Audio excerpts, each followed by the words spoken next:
टिक news.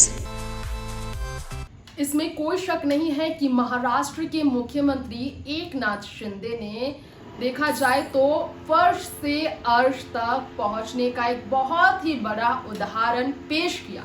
जिस प्रकार से सीएम एकनाथ शिंदे ने अपनी पहचान बनाई शिव सैनिक के तौर पर, और जिस तरह से बाला साहब ठाकरे को अपना मसीहा मानकर एकनाथ शिंदे ने शिवसेना गुट से अलग होकर नई गुट बनाकर उद्धव ठाकरे के खिलाफ कोर्ट तक ये जंग का ऐलान किया। कहना गलत नहीं होगा कि एकनाथ शिंदे ने जमीनी स्तर से अपनी राजनीति की शुरुआत की। नमस्कार, आप देख रहे हैं टिक न्यूज।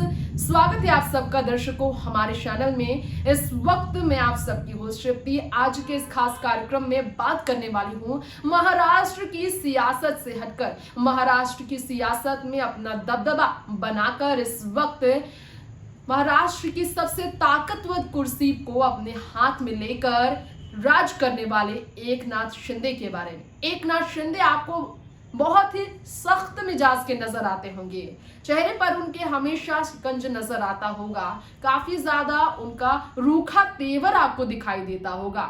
लेकिन जिस तरह से एकनाथ शिंदे ने अपनी निजी जीवन में संघर्ष किया है, अगर बात उसकी की जाए तो बहुत ही बड़ा उदाहरण राजनीतिक जीवन में लोगों के लिए, युवा पीढ़ी के लिए एकनाथ शिंदे बन चुके हैं। जी हाँ, ऑटो रिक्शा चलाकर सीएम की कुर्सी तक बैठने तक का उनका सफर काफी मुश्किल भरा रहा, जिसमें उनकी पत्नी लता शिंदे का साथ सबसे बड़ा योगदान रहा है। सही कहा है किसी ने, किसी भी आदमी की सफलता में, कामयाबी में सबसे बड़ा हाथ एक औरत का ही होता है। हर आदमी की कामयाबी के पीछे एक औरत जरूर होती है।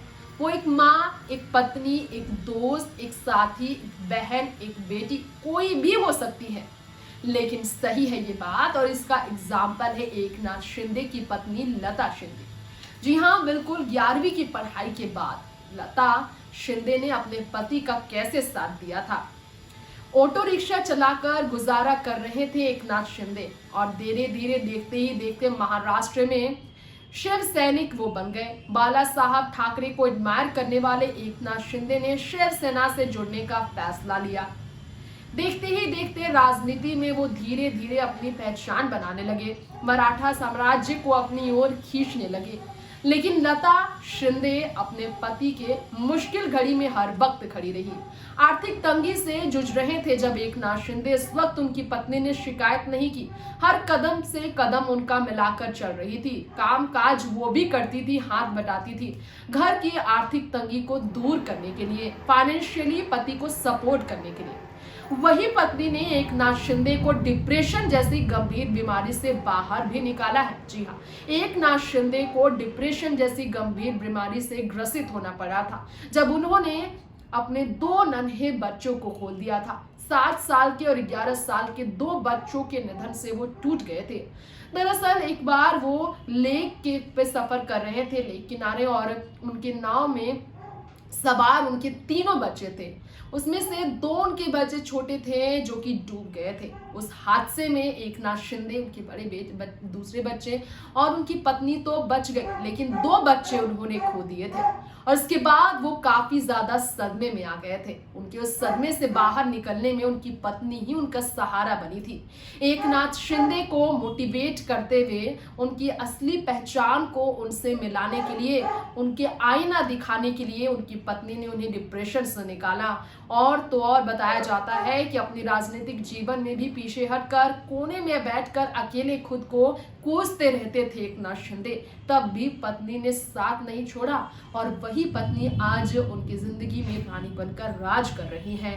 तो आपने जाना एकनाथ शिंदे की जिंदगी का वो दर्द भरा सच, उनकी पत्नी का वो संघर्ष, जिसके कारण आज उनके पति महाराष्ट्र के सबसे बड़ी कुर्सी, सीएम की कुर्सी पर राज कर रहे हैं। फिलहाल इस खास रिपोर्ट में इतना ही। राजनीतिक जीवन से हटकर निजी जीवन में देखा जाए तो राजनीतिक चेहरे किस तरह के संघर्ष करते हैं, ये सब ऐसी ही बातें हम आप सबके बीच किया करेंगे। अगले खास कार्यक्रम में ऐसी ही कुछ खास जानकारी नए चेहरे की लेकर आएंगे। तब तक के लिए देखते रहे टिक न्यूज। नमस्कार।